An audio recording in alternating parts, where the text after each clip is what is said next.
चलो हटो, पीछे पीछे।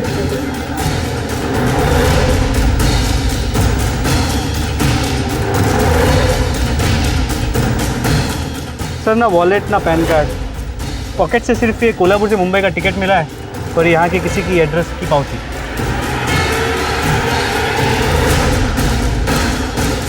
सर इतना यंग लड़का, लेकिन पास ना मोबाइल ना कोई पैसा।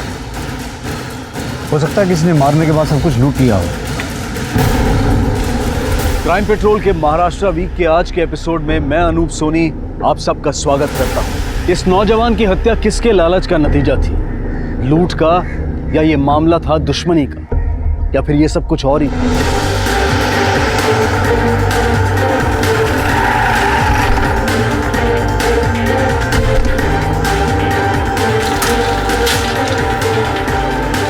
सर,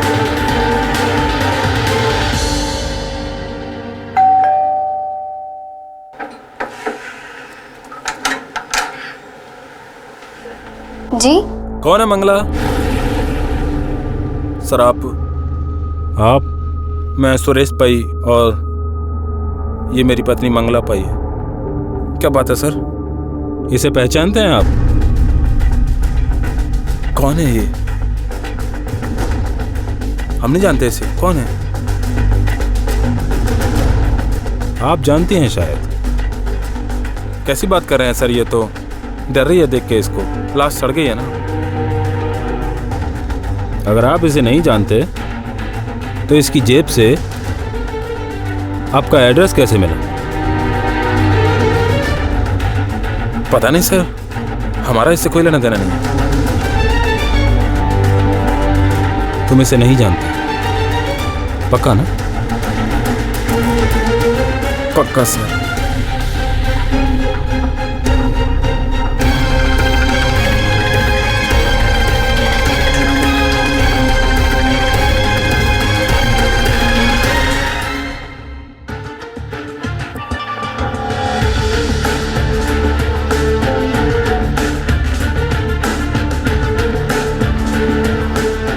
मोरे देखो वर्किंग है क्या? और अगर है तो 10 और 11 मार्च की फुटेज ऑर्गेनाइज करो। ये भाई अपनी उम्र से ज़्यादा दिमाग चला रहा है, इसके पास कुछ ना कुछ ज़रूर हो सर। मारने से पहले काफ़ी हाथापाई हुई है। इसको बुरी तरह से पीटा गया, इसका गला दबाया गया। बख्शीदा, ये मार्क कुछ अलग है, किस चीज़ का हो सकता है? ये किसी ठोस चीज़ से लगा है। हो सकता है गला दबाते हो किसी पत्थर या किसी नुकीली चीज़ से लग गई। और एक इम्पोर्टेंट बात, ये जो ब्लू कलर का मार्क दिख रहा है ना, ये मरने के 15-16 घंटे पहले का है। मतलब पहले इसे किसी ने बुरी तरह पीटा और पीटने से 15 से 16 घंटे बाद इसका गला घोट के मार दिया। May be possible. इसकी मौत कितने बजे हुई होगी? एग्जैक्टली टाइम तो नहीं बता सकता, पर हाँ 11 मार्च को शाम को 6 बजे से लेकर रात को 10 बजे के बीच ही हो। 11 मार्च, वो टिकट के ऊपर क्या डेट थी? सर 10 मार्च। 10 मार्च, मतलब मुंबई पहुंचने के एक दिन बाद इसकी हत्या हुई। 10 को मुंबई पहुंचने के बाद और 11 की रात इसकी हत्या से पहले ये कहाँ था? सर कोल्हापुर के एक पुलिस स्टेशन में 13 मार्च को एक 20 साल के लड़के की मिसिंग रिपोर्ट हुई है। लड़के का नाम है रघु हिंद्रे।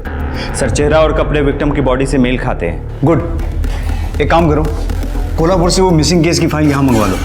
रघु की फैमिली को भी बुलवाओ, लाश की शिनाख्त करवानी पड़ेगी। सर मोरे, जिस एरिया से डेड बॉडी मिली थी वहाँ की चोरी और लूट के पुराने केसेस खुलवाओ। देखो कौन है वहाँ का पंटर।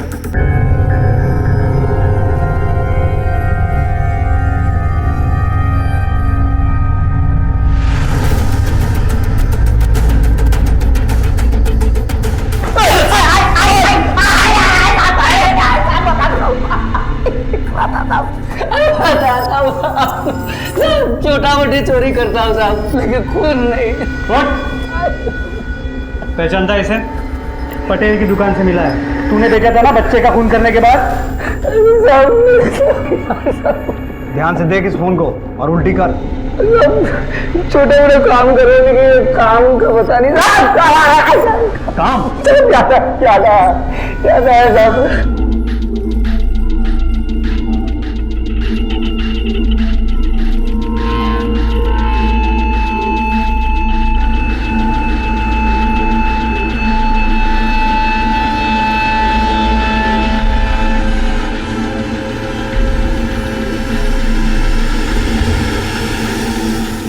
सच्ची साहब, आज शपथ इतना ही जुआ था साहब। तारीख याद है? किस रात को फोन चुराया था? शुक्रवार साहब, 10 तारीख।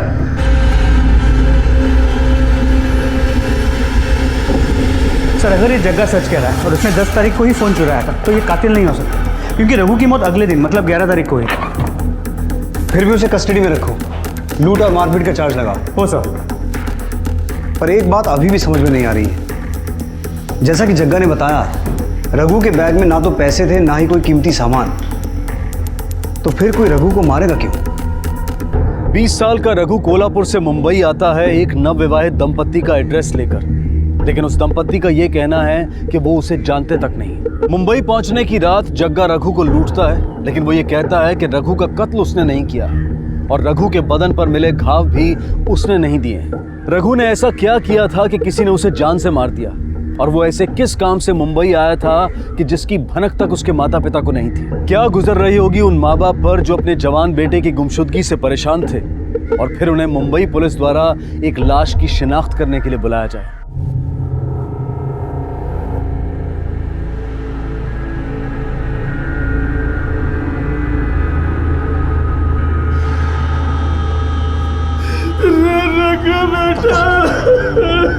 रघु,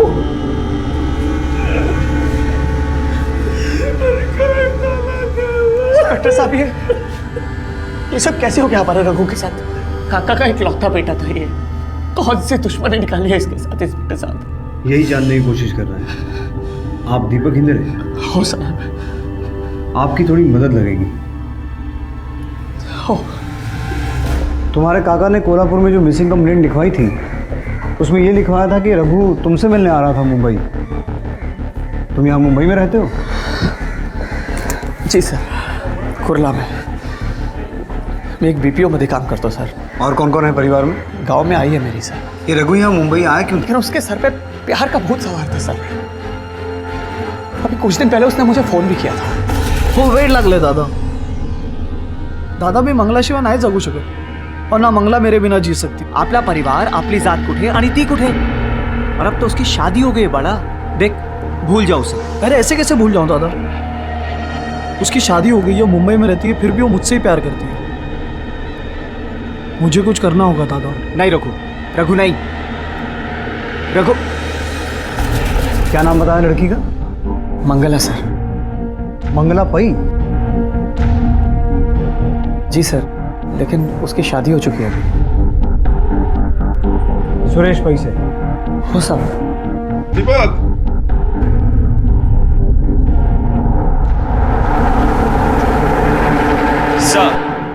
सर सुरेश पई के ऊपर कोल्हापुर में रघु को पीटने का एक केस है और सर वो सीसीटीवी कैमरे की फुटेज भी अरेंज हो गई।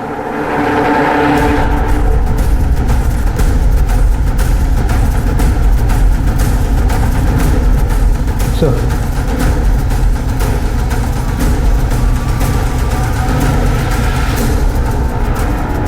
पुढे घे। 1 मिनिट रुक, मागे घे। हाँ, यहां से चला।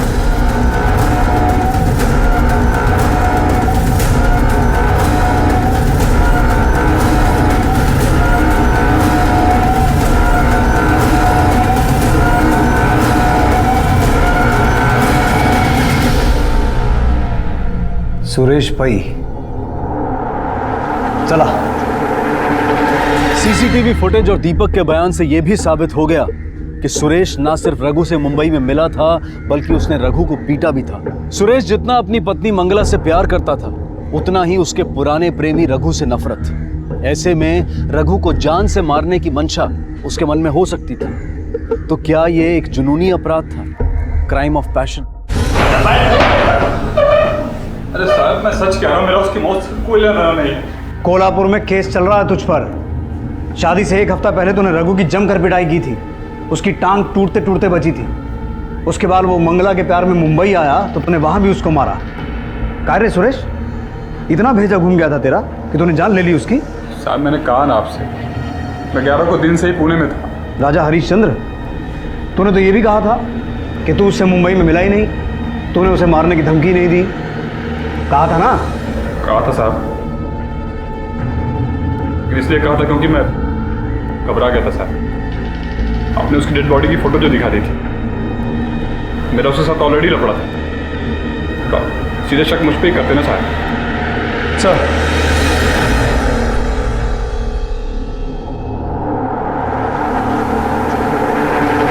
टोल बूथ कैमरा के हिसाब से 11 तारीख सुबह 10:30 बजे पई मुंबई से निकल गया और उसके टोल बूथ के पावती में भी वही टाइम है। पक्का खिलाड़ी है, झूठ पे झूठ बोलता है, क्योंकि रघु को मारने का मोटिव सिर्फ इसके पास था। और सर, ये भी हो सकता है कि उसने किसी और से मरवाया हो और खुद बचने के लिए मुंबई से निकल गया, ताकि हमें शक ना हो। इसलिए कह रहा हूँ मोरे, ये पक्का खिलाड़ी है, इसकी इन्वेस्टिगेशन भी पक्की होनी चाहिए। फाइनेंशियल रिकॉर्ड्स, फ़ोन रिकॉर्ड्स, इसकी अनयूजुअल एक्टिविटी, सब कुछ। और तब तक इसे कस्टडी में ही रखो। और हाँ, इसके अलावा सिर्फ दीपक है, उसकी कुंडली भी निकलवानी होगी।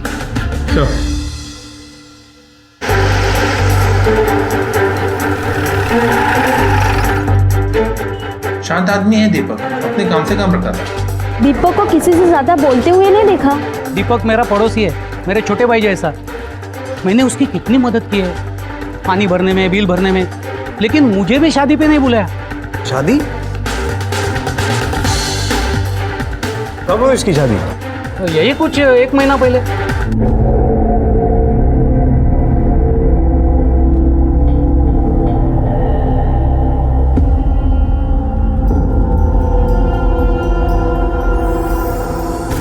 हाँ सर, ये दीपक का घर और ये मेरा घर, इतने करीब रहते हैं हम लोग, सब कुछ मालूम रहता है, लेकिन कब गुपचुप शादी बना ली समझ में नहीं आया। अच्छा, तुम बता रहे थे कि जब वो शादी करके आया उनके साथ कोई और भी था? हाँ सर, एक रिश्तेदार था। रिश्तेदार? हाँ साहब, लेकिन समझ में नहीं आ रहा था कि उन लोगों के बीच में रिश्ता क्या है, कुछ तो गड़बड़ थी।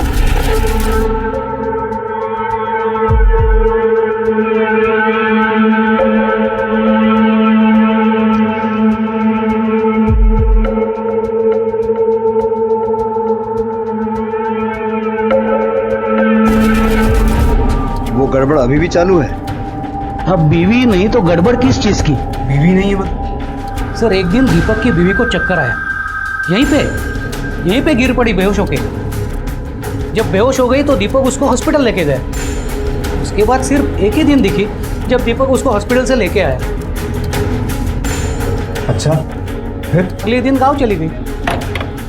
सर, अभी तो ये ऑफिस में होगा। एक काम करो, बुलाओ इसे कल, अपने तरीके से पूछताछ करता है। हो सर।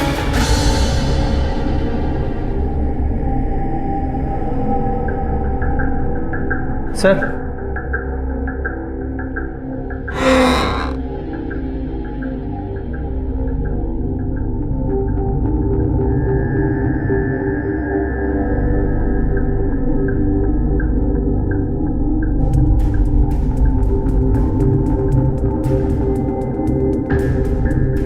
सर बैठो बैठो, बुलाएंगे साहब बुलाएंगे। सर लेकिन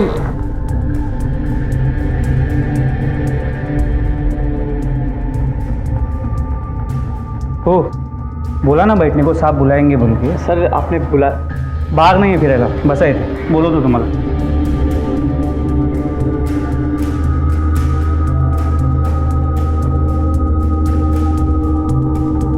ओ भाई सर क्या साहिबानी अरे बोला जाके होगा बैठो ना, जाके बैठो उधर, अभी साहब राउंड पे गए, चलो जाओ।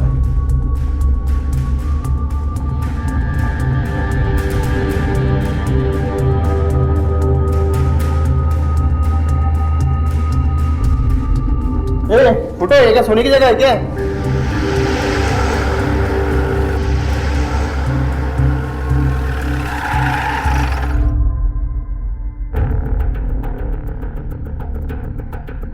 सर अरे दीपक तुम कब आए? आओ अंदर आओ। ओ सर बस बैठ बैठ। सर वो क्या बात हो गई? आपने मुझे यहाँ क्यों बुलाया? पिछले 4 घंटे से बाहर वेट कर रहा हूँ सर। क्यों, बहुत बिजी है क्या? घर पे बेटी इंतजार कर रही है? दीपक हमसे झूठ क्यों बोला? मैंने आपसे क्या झूठ बोला सर? बीवी के बारे में क्यों नहीं बताया? सर आपने पूछा ही नहीं। तुझसे पूछा था दीपक कि तेरे परिवार में कौन कौन है, और कौन कौन है परिवार में? सर वो क्या है, नर्वसनेस के कारण आपको बताना रह गया रहेगा बीवी के बारे में। और आप समझ सकते हैं सर, मेरा भाई मरा है। भाई से इतना लगाव था तो उसे मुसीबत में बस डिपो से घर क्यों नहीं लाया? इतना जरूरी काम था कि तेरा भाई जिसे पीटा गया था, जिसका पैसा मोबाइल सब चोरी हो गया था, उसे घर लाने की बजाय तूने उसका कोल्हापुर का टिकट कटवा दिया। और एक तू ही था जिसने उसे आखिरी बार मुंबई में देखा था। ए थाम थाम इकडे। रघु क्या हो तेरे को? हाँ क्या हुआ? मैं गया था उससे मिलने, लेकिन उस कुत्ते ने देखने भी नहीं दिया मेरी मंगला को। बहुत मारा था छोड़ूंगा नहीं साले को, देखना। अरे तुझे आई की शपथ है, अगर तू दोबारा उससे मिलने गया तो अरे मार डालेंगे तुझे रे वो लोग। और स्वतःचा नहीं तर कम से कम आई बाबा का ख्याल तो कर। अगर तुझे कुछ हो गया तो कैसे जिएंगे आई बाबा, बोल? और मैं उससे नहीं मिला तो मैं कैसे जीऊंगा, या वो कैसे जिएगी मेरे बिना? दादा जिवला गया हूं मेरी, मैं नहीं रह सकता उसके बिना। मैं नहीं रह पाऊंगा उसके बिना। लेकिन फिर भी तूने उसके गायब होने के बाद मिसिंग कंप्लेंट दर्ज नहीं की, क्यों? सर वो क्या है कि आपने जब भी मुझे रघु का फोटो दिखाया, मुझे उसी वक्त मालूम पड़ा कि वो इतने दिन से मिसिंग था। दीपक 11 की शाम 6 से रात 10 बजे तक कहाँ था तू? अब मुझ पर मेरे भाई के कत्ल का शक कर रहे हैं। दीपक कहाँ था तू? सर मैं मेरे घर पर ही था।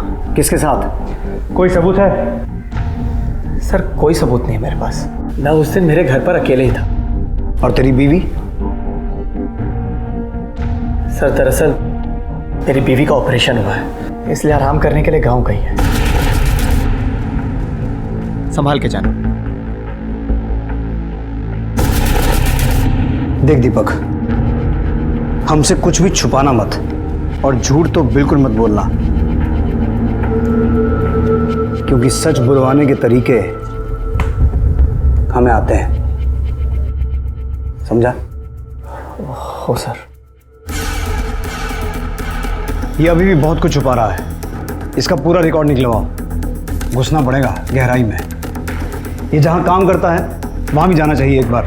और मोरे, इसकी बिल्डिंग के वॉचमैन और पड़ोसियों से उस रात के बारे में पूरी इंफॉर्मेशन निकलवाओ। हो सर।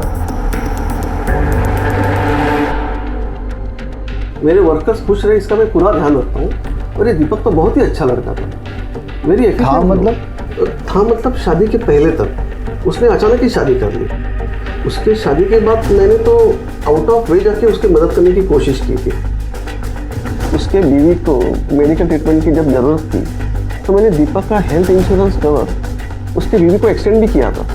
सारे खर्चे में उठाए थे, पूरे 25 लाख। 25 लाख? हाँ जी। और इतनी मदद करने के बावजूद भी पता नहीं क्या हो गया उससे, अचानक से गायब ही हो गया। गायब हो गया मतलब? 4 दिन से ऑफिस ही नहीं आ रहा और ना ही किसी को उसने इन्फॉर्म किया। आज सुबह से तो उसका फोन ही नहीं लग रहा है। दीपक का ऑफिस में कोई ड्रॉर लॉकर ऐसा कुछ है? हाँ सर, मैंने सारी फैसिलिटीज दी है उसको। उसकी चाबी मिल सकती है? हाँ जी। हाँ मोरे। सर इस दीपक के घर पे घर पड़ी हुई है और ये दीपक भी घर पे नहीं है। क्या? मोरे तुम वहीं रुको, मैं आता हूँ। जी सर। शर्मा सर, दीपक का ड्रॉर लॉकर जो भी है उसे अच्छे से चेक करो। उसकी चाबी आप इन्हें दे दी।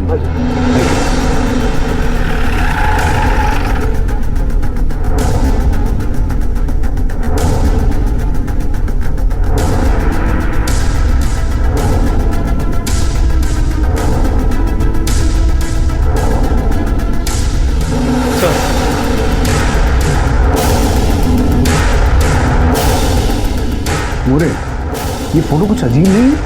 तो कुछ तो अजीब है इस फोटो।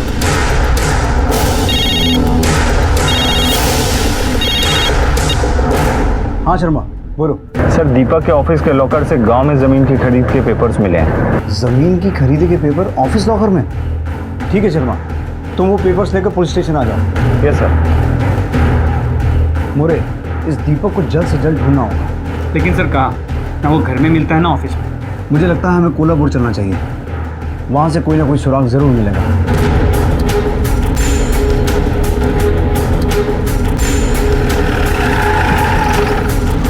सर ये है दीपक का घर।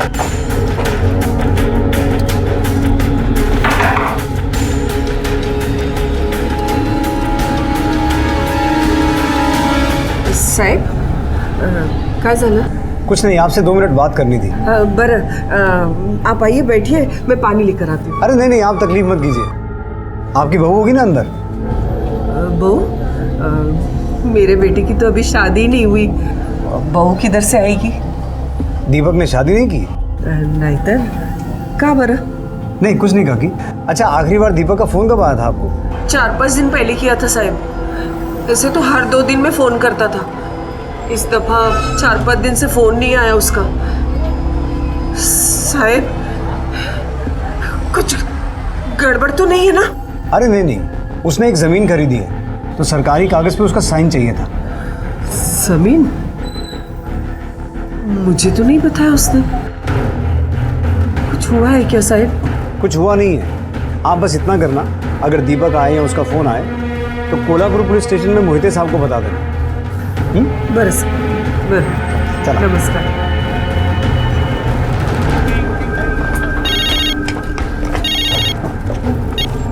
बोलो शर्मा। सर एक डेवलपमेंट है, दीपक का मैरिज सर्टिफिकेट जाली है। क्या? हाँ सर, नकली मैरिज सर्टिफिकेट है। बट सर कोई नकली मैरिज सर्टिफिकेट क्यों बनाएगा? बहुत सी वजह हो सकती है शर्मा, फ्रॉड, स्कैम, गलत इरादे से ही नकली मैरिज सर्टिफिकेट बनवाए जाते हैं। एक काम करो शर्मा, दीपक के नाम का रेड अलर्ट निकालो, वो जरूर फरार है, ढूंढना है उसे। Okay sir. मोहिते साहब। हाँ सर। वो जो दीपक के ऑफिस से लैंड डील के पेपर्स मिले थे, हाँ हाँ, उनकी इन्फॉर्मेशन निकालो। Full support sir. कहीं बोलत नहीं है साहब, किसी से भी बात नहीं करती है। रघु के जाने के बाद एकदम गमसाली है। बहुत धक्का लगा साहब, अंदर से बहुत धक्का। काका, काकी की दवाइयाँ जो मंगाई थी अंदर रख दे बेटा। शेखर है साहब, रघु का दोस्त।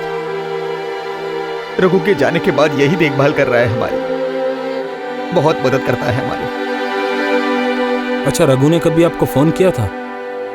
कुछ बताया था कभी? कुछ परेशानी थी उसको? नहीं साहब, पर वाकई उसको कुछ परेशानी थी क्या? अभी तक ऐसा कुछ सामने आया तो नहीं है। खैर, कुछ लगेगा तो मैं आपको फोन करूंगा। चलो। मोरे, लो इनकम फैमिली है, क्या मोटिव हो सकता है? सर सॉरी सर, मी आतमध्ये काही बोलू नहीं सर। वो रघु के बारे में काकी कुछ भी सुनते हैं ना सर तो उसको सदमा जाता है सर। मेरे को आपको कुछ बताने का है रघु के बारे में। क्या? सर 11 तारीख को रघु का मेरे को फोन आया था सर। शेखर यार, मैं नहीं रह सकता यार मंगला के बिना। अरे पागलपन मत कर, चुपचाप गांव में वापस आ। तू टेंशन मत ले यार, मैं सब सेट करता हूँ यहाँ पे। क्या सेट करेगा रे तू रघु? छोड़ना यार। और बता क्या चल रहा है बाकी? अरे इधर गांव में क्या नया चलेगा, तू बता मुंबई का हाल। अरे हाँ शेखर, यार एक और गुंदड़ है यार इधर। क्या? मैं दीपक दादा के यहाँ रह रहा हूँ और यहाँ पे ना कुछ कुछ तो विचित्र सा लग रहा है यार। हेलो। मुझे लगा सर वो मेरे को दोबारा फ़ोन करेगा, लेकिन किया नहीं सर। मला वाटलं कॉइन वगैरह ख़त्म झाले असेल, पर उसके बाद उसने फ़ोन किया ही नहीं सर कभी भी। पता नहीं उसने दीपक दादा के बारे में क्या विचित्र सुना देखा। कितने बजे फ़ोन किया था उसने? करीब 7 साढ़े 7 बजे किया था सर शाम में। अगर दीपक की शादी झूठी थी तो फिर वो अपनी नकली पत्नी का इलाज क्यों करवा रहा था? और दीपक की फर्जी पत्नी को आखिर ऐसी क्या बीमारी थी कि जिसके इलाज के लिए 25 लाख रुपए का इंश्योरेंस कवर खर्च हुआ? क्या रघु को पता चल गया था कि दीपक की शादी नकली है? और क्या सिर्फ इसीलिए दीपक ने अपने भाई को मार दिया? इन सब बातों का जवाब सिर्फ दीपक दे सकता था, पर आखिर दीपक इस वक्त था कहां?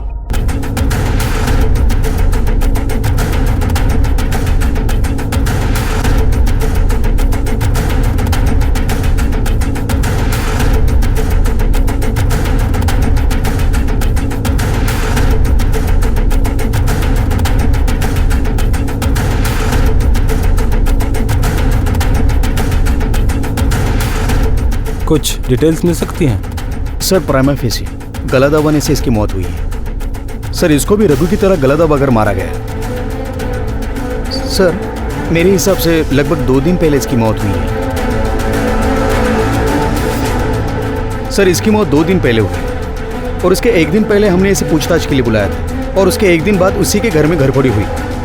सर मतलब ये सब कुछ उसी रात में हुआ है जिस दिन हमने इसे पूछताछ के लिए बुलाया था। और जिस किसी ने भी इसे मारा है, शायद इसे मारने के बाद वो इसके घर गया, वो लैंड डील के पेपर्स ढूंढने जो इसने अपने ऑफिस के लॉकर में छिपा के रखे थे। मोरे, हमें मोहित से पता करना चाहिए कि उस लैंड डील के पेपर्स के बारे में कोई लीड मिली या नहीं। 20 लाख की जमीन सर दीपक ने सिर्फ 10 लाख में खरीदी है। देखिए। क्या? कैसे? कहीं कळत नहीं सर, मगर खेती की जमीन बदली करने के लिए दीपक ने अप्लाई किया था और वहाँ कुछ फैक्ट्री डालने वाला था। एग्रीकल्चर लैंड को नॉन एग्रीकल्चर लैंड में बदली करने वाला था। ये देखिए। इस जमीन का असली मालिक कौन है? रहता कहाँ है? चलो साहिबाना बैठा। 20 लाख की जमीन 10 में बेची तो कुछ तो गड़बड़ सर। ये मनोहर को जानता है, लेकिन इसे ये नहीं पता कि मनोहर अब कहाँ है। मनोहर ने खेती की जमीन क्यों बेची थी, कुछ पता है? साहब बीबी बीमार थी उसकी, सबको पता है। किसान बेचारा क्या करता, जमीन बेचकर मुंबई को लेके गया इलाज के लिए। क्या बीमारी थी उसकी बीवी को? खूब बड़ी बीमारी थी, चक्कर आके गिरती थी भाई। ट्यूमर का काहीतरी। Brain tumour? हाँ, दारू पी के मनोहर यही बोलता था, ब्रेन ट्यूमर। मोहिते, मनोहर के घर की तलाशी लेनी पड़ेगी। चेक करो।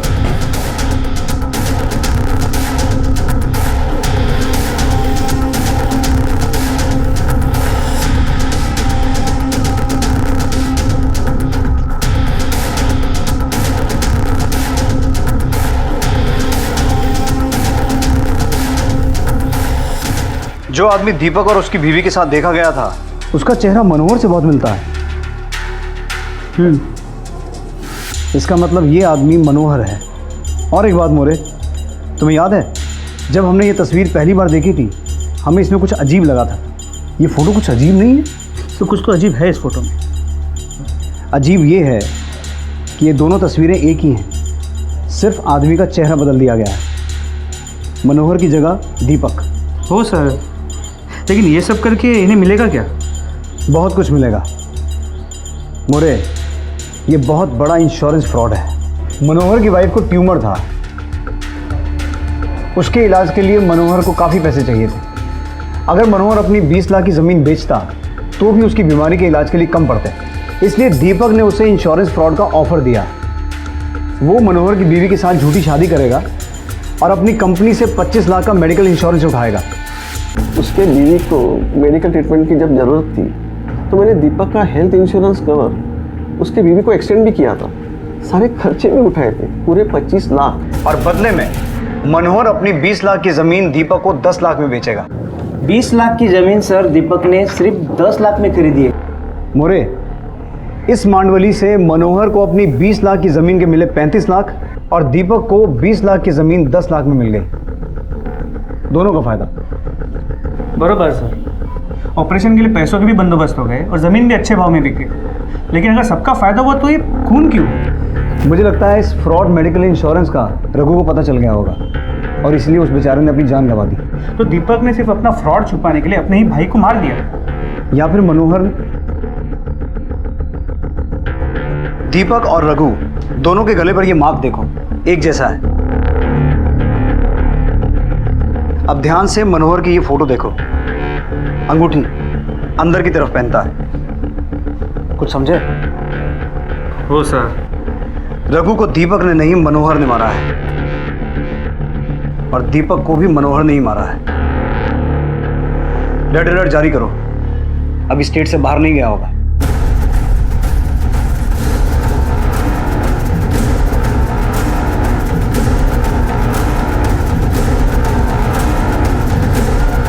सर, स्टेट के सभी पुलिस थानों में अलर्ट्स भेज दिए हैं, लेकिन सर अगर ढूंढने में देरी हो गई तो स्टेट छोड़ के निकल भी सकता है। हाँ मोरे, हमें सही जगह ढूंढना होगा। लेकिन कहाँ सर? हॉस्पिटल्स में। सर हॉस्पिटल में क्यों? मनोहर अपनी बीवी को बहुत प्यार करता था और उसकी बीवी को ट्यूमर था। उसी चक्कर में तो ये सारा फ्रॉड किया गया है। अगर इसकी बीवी का इलाज चल रहा है तो वो रेगुलर किसी हॉस्पिटल में जाती होगी। मोरे, जल्द से जल्द सारे हॉस्पिटल्स में चेक करवा। हो सर।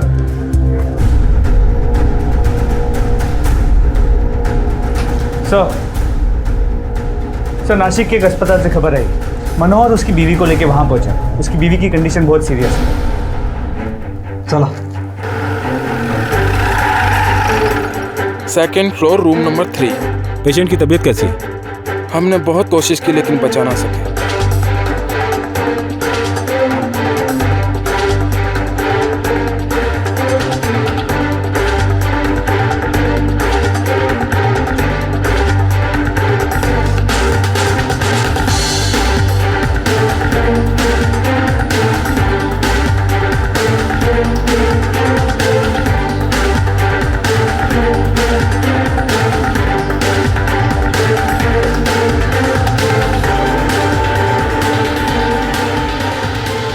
इंश्योरेंस फ्रॉड तो समझ में आया, अब आगे बता। रघु को मारने की क्या जरूरत पड़ गई थी? संगीता की सर्जरी बस हुई थी सर, मैं उसे गांव ले जाने वाला था। तभी दीपक का भाव को रघु वहाँ आ गया। जब उसे पता चला कि उसके भाई ने शादी कर ली तो पागल सा हो गया सर। बोला सबको बता देगा। तो 11 की शाम मैं और दीपक उसको समझाने के वास्ते बाहर लेकर गए, पर वो समझने को तैयार ही नहीं था साहब। तब भी बोला कि मैं सबको बता दूंगा। मैंने दीपक को बोला तू घर जा, मैं इसको समझाते हुए लाता हूँ। जब दीपक घर चला गया तो मैं उसको लेकर। ए रघु, काय को ये सब लफड़े में पड़ रहा है तू? अजीब बात है ना, मतलब दादा की शादी हो गई है और घर वालों को पता भी नहीं है। हे बग रघु, तेरे दादा की शादी तेरे लिए बड़ी बात है, पर ऐसा कुछ है नहीं। मतलब तू जैसा सोच रहा है वैसा कुछ नहीं है, और इसमें तुझे पढ़ने की जरूरत नहीं है। बस तू ये बात अपने तक रख, कर ला। चल चलते हैं। ठीक है, मैं एक फ़ोन कर लेता हूँ घर पे, बता देता हूँ कि मैं ठीक हूँ।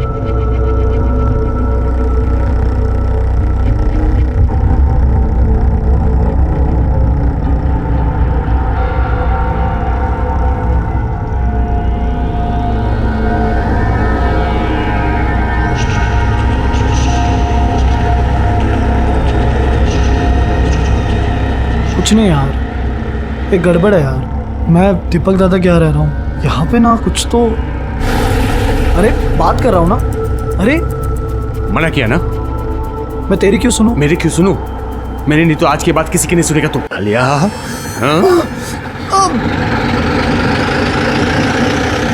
मैंने रघु को मार दिया साहब। मैं उसे मारना नहीं चाहता था साहब। अगर नहीं मारता तो वो अपना मुंह खोल देता और इंश्योरेंस फ्रॉड सामने आ जाता साहब। फिर मेरी संगीता का इलाज नहीं हो पाता था सर। और दीपक, उसे क्यों मारा? जब आप लोग रघु की लाश मिली और आप लोगों ने तहकीकात शुरू की तो आप लोग दीपक के बहुत नज़दीक आ गए सर। वो डर गया और मेरे पास गाँव आ गया धमकी देने। तूने रघु को क्यों मारा?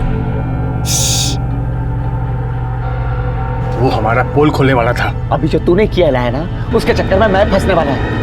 मतलब ये कि रघु के खून के लिए पुलिस मेरे ऊपर शक कर रही है। मैं जा रहा पुलिस को सब कुछ सच सच बताने के लिए कि रघु को तूने मारा है। तूने। दीपक, दीपक, साला भैया, पुलिस को बोलेगा तू।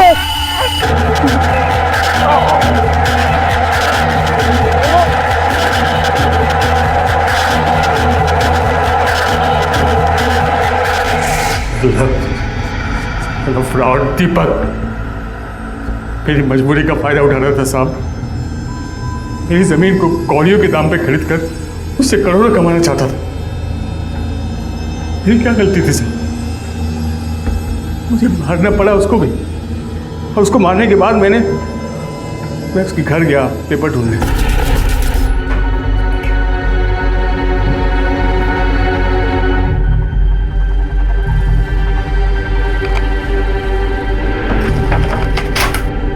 क्योंकि मुझे पता था कि एक बार मेरे हाथ में पेपर लग गया तो किसी को पता नहीं चलेगा कि मैं इसमें शामिल हूँ। लेकिन मुझे पेपर मिला ही नहीं।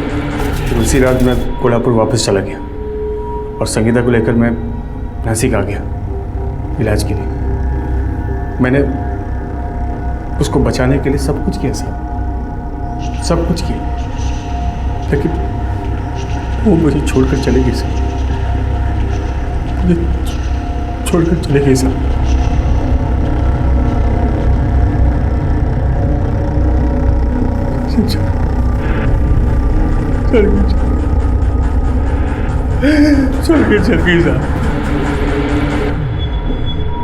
किसी भी नीयत से या किसी भी कारण से किया गया गुनाह ही होता है और उससे कभी किसी का भला नहीं होता। दीपक ने सस्ती जमीन को पाने के लिए इंश्योरेंस फ्रॉड का कदम उठाया, जिसकी वजह से उसे अपनी और अपने भाई की जान गंवानी पड़ी।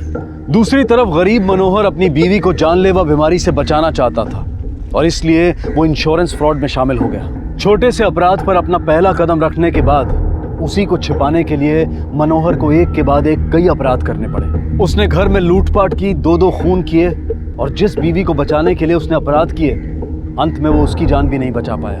ये बेहद जरूरी है कि हम लालच से दूर रहें और किसी भी छोटे स्तर के अपराध में भी ना तो शामिल हों और ना ही सहायक बने। इसी विचार के साथ अब मैं अनूप सोनी आपसे विदा लेता हूं। फिर मुलाकात होगी अगले एपिसोड में एक और चौंका देने वाले केस के साथ। तब तक अपना और अपने परिवार का ख्याल रखें और देखते रहें क्राइम पेट्रोल डायल 100। सबक एक को सीख हम सबको। जय हिंद।